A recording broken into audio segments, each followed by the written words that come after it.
இன்றைக்கி நம்ம லீனியர் ட்ரான்ஸ்ஃபர்மேஷன்லேருந்து எப்படி மேட்ரிக்ஸாக கன்வெர்ட் பண்ண போகிறதுன்னு பார்க்குறோம்.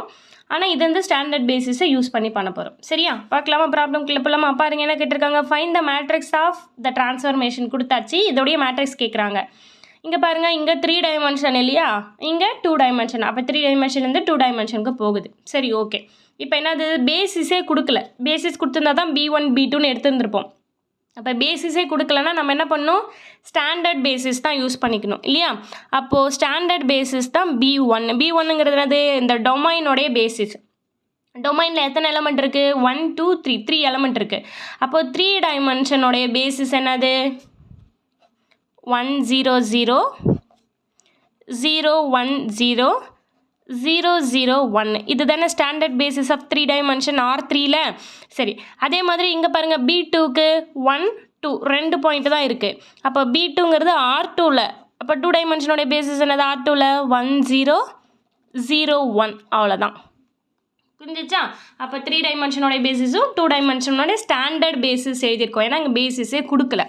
சரி, அப்போ என்ன பண்ணுவோம், இது α1 α2 α3ன்னு எடுத்துப்போம்.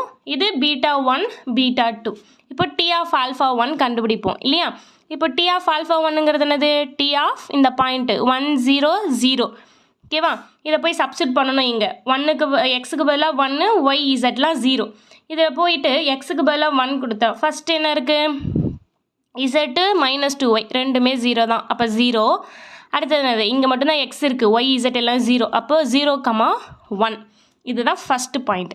அதே மாதிரி T ஆஃப் α2 கண்டுபிடிக்கணும் இல்லையா. ஃபஸ்ட்டு T ஆஃப் α1, அடுத்தது α2. சரி, T ஆஃப் α2 என்னது? 0, 1, 0 இல்லையா. சரி, இப்போது ஒய் மட்டும்தான் ப்ரெசண்ட்டு, மீது ரெண்டுமே 0 இல்லையா. அப்போ ஒய் இருக்கிற இடத்துல மட்டும்தான் 1. அப்போ இங்கே என்ன வரும், 1 போட்டால் 2 × 1. அப்போ -2, இங்கே +2. அடுத்தது T ஆஃப் α3. அப்போ T ஆஃப் α3ங்கிறது என்னது? 0, 0, 1. இசட்டோடைய வேல்யூ மட்டும்தான் 1, மீது எல்லாம் 0 இல்லையா. இங்கே ஒரு இசட் இருக்குது. அப்போ இசட் 1 -1.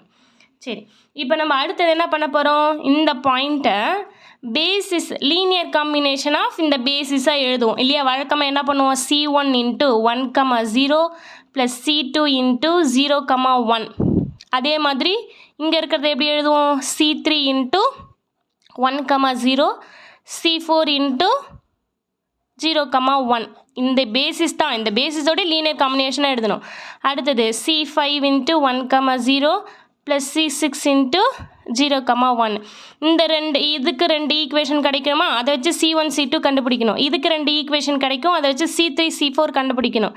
இதுக்கு 2 ஈக்குவேஷன் கிடைக்கும், இதை வச்சு C5 C6 கண்டுபிடிக்கணும்.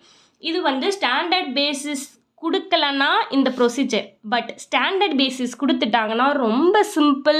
நீங்கள் இந்த மெத்தடுக்கே போக தேவையில்ல, டைரெக்டாக இந்த எலமெண்ட்டு தான் நம்மளோட மேட்ரிக்ஸாகவே வரும். ஓகேவா? அப்போ இந்த எலமெண்ட் என்ன இருக்குது எனக்கு, அப்படியே ரோ வைஸாக எழுதிக்க வேண்டியதான். 0 1 -2 2 1 -1. அவ்வளோதான். இதுதான் என்னுடைய மேட்ரிக்ஸ். புரிஞ்சிச்சா? ரொம்ப சிம்பிள். ஸ்டாண்டர்ட் பேசிஸ் கொடுத்துட்டாங்க, ஸ்டாண்டர்ட் பேசிஸ் தான் இருக்குது, அவங்க வேறு மாற்றி பேசிஸ் கொடுக்கலன்னா ரொம்ப ஈஸி. ஸ்டாண்டர்ட் பேசிஸை சம்டைம் டேரெக்டாக கொடுத்துருக்கலாம் ஸ்டாண்டர்ட் பேசிஸாக. ஓகேவா? அப்படிலாம் கொடுத்துட்டாங்கன்னா நமக்கு ரொம்ப ஈஸி, அப்படியே போட்டுடலாம். சரியா? ஜஸ்ட்டு ட்ரான்ஸ்ஃபர்மேஷன் அப்ளை பண்ணுறது தான் வேல்யூ. என்ன ஆன்சர் கிடைக்குதோ அதுதான் நம்மளுடைய மேட்ரிக்ஸ். புரிஞ்சிச்சா? சரி, நெக்ஸ்ட் வீடியோ பார்க்கலாமா?